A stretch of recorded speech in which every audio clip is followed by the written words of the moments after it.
ભરૂચ બેઠક પર વસાવા વર્સિસ વસાવાનો જંગ નક્કી। ચૈતર વસાવા સામે ભાજપે વર્તમાન સાંસદ મનસુખ વસાવાને ટિકિટ આપી। મનસુખ વસાવાને સતત 7મી વાર ટિકિટ।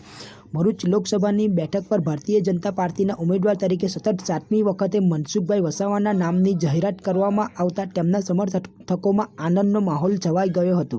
મનસુખ વસાવાના નામની જાહેરાત થતાં જ ભરૂચ શહેરમાં આવેલા મધ્યસ્થ ચૂંટણી કાર્યાલય ખાતે મોટી સંખ્યામાં તેમના સમર્થકો ઉમટી પડી તેમને શુભેચ્છાઓ પાઠવી હતી।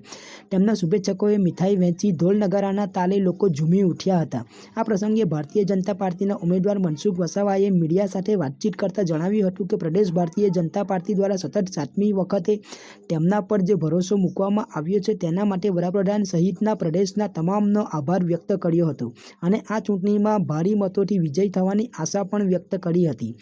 અમારી સામે ચૈતર વસાવા હોય કે અન્ય કોઈ પણ હોય, અમે અમારી પાર્ટીની વિચારધારા અને કરેલા કામોના આધારે અમે જીતવાના છે।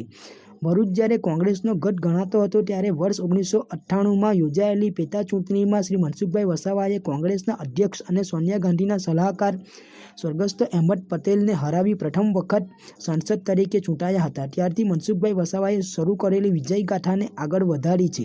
આજે તેમના આખા બોલા અને પ્રામાણિક વ્યક્તિત્વના કારણે ભાજપના તેઓ પ્રથમ એવા ઉમેદવાર હશે કે જેમને સતત 7મી વખત ઉમેદવાર તરીકે પસંદ કરવામાં આવ્યા છે।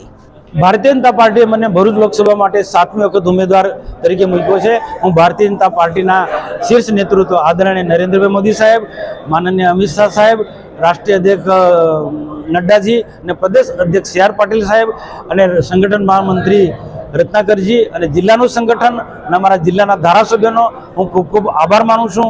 અને 7મી વખત અમે આ બધા જ મિત્રોના સહયોગથી, સંગઠનના તાકાતથી અને અમે સરકારના કરેલા કામોના આધારે આ 7મી વખત પણ અમે ભરૂચ લોકસભા જીતીશું અને 5 લાખના વોટથી અમે જીતીશું અને મને સંપૂર્ણ પ્રમાણે વિશ્વાસ છે। અને 7મી વખત ભારતીય જનતા પાર્ટીએ મારામાં જ્યારે જબરદસ્ત મોટો વિશ્વાસ મૂક્યો છે તો એને ધ્યાનમાં રાખીને હું પૂરી તાકાતથી ચૂંટાયા પછી પણ પ્રજાના કામો હું કરીશ।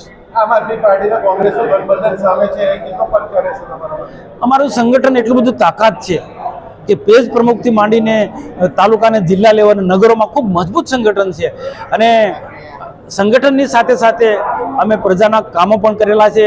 અમારી નગરપાલિકાઓ છે, તાલુકા પંચાયત, જિલ્લા પંચાયત અને અમારા ધારાસભ્યશ્રીએ જે પ્રજાના જે કામો કર્યા છે એ જોતા અમે સામેના કોઈ પણ ઉમેદવાર હશે, કોંગ્રેસ સાથે ગઠબંધન હોય કે ના હોય કે એકલી આમ આદમી પાર્ટી એકલી તાકાતથી લડે એને અમે અમારા નજર સમક્ષ અમે એના તરફ ધ્યાન કેન્દ્રિત કરતા નથી। અમે કરેલા કામોના આધારે અમારા પાર્ટીના એજન્ડાને ધ્યાનમાં રાખીને પ્રજાની વચ્ચે જોઈશું અને નરેન્દ્રભાઈ મોદીની જે ઇમેજ છે, નરેન્દ્રભાઈ મોદી જે પ્રકારે રાષ્ટ્ર માટે કામ કરી રહ્યા છે, રામ મંદિરનો પ્રશ્ન ઉકેલો, 370મી કલમ કાઢી, આ બધા જ મુદ્દા અમે લોકોની વચ્ચે લઈ જઈને અને 5 લાખ વોટથી અમે જીતવા માટેના બધા જ પ્રયત્નો કરીશું।